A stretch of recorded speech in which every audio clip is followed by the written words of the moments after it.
Hello बच्चों, let's see the question. The question says given below are some pairs of statements, combine each pair using if and only if. तो हमको यहाँ पे दो statement given है P और Q, और हमको कंबाइन करना है इनको इफ एंड ओनली इफ की मदद से. स्टेटमेंट पी क्या कह रहा है? If a square matrix A is invertible then determinant of A is not zero.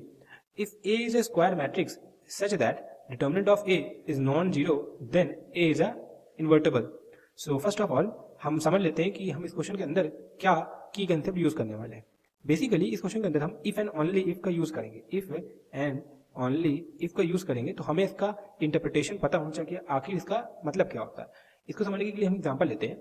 Let's say एक कोई स्टेटमेंट है पी जो कि इंप्लाई कर रहा है क्यू की तरफ, यानी पी का जो रिजल्ट है वो हमें संकेत कर रहा है स्टेटमेंट क्यू की तरफ, और साइमल्टेनियसली क्यू का रिजल्ट संकेत कर रहा है पी की तरफ. तो इन दो बातों को एक साथ कहने के लिए हम यूज करते हैं इफ एंड ओनली इफ का. इसको कैसे लिखा जाता है? इफ और डबल इंप्लीकेशन का साइन फिर क्यू.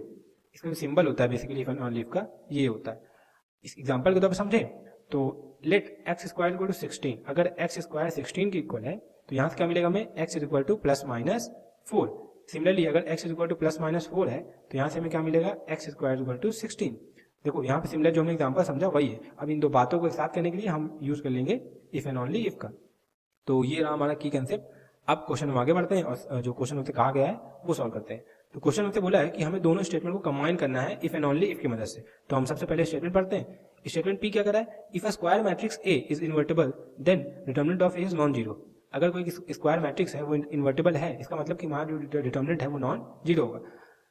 क्यों में क्या बोला हुआ है कि अगर एक स्क्वायर मैट्रिक्स है सच दैट उसका डिटर्मिनेंट नॉन जीरो है. अगर नॉन जीरो है तो वो इन्वर्टेबल होगा. यहाँ पे बात को उल्टा करके कह दिया है.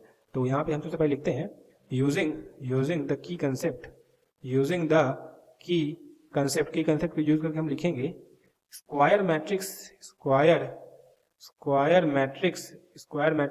A is invertible. Square matrix A is invertible if and only if determinant of A is non zero.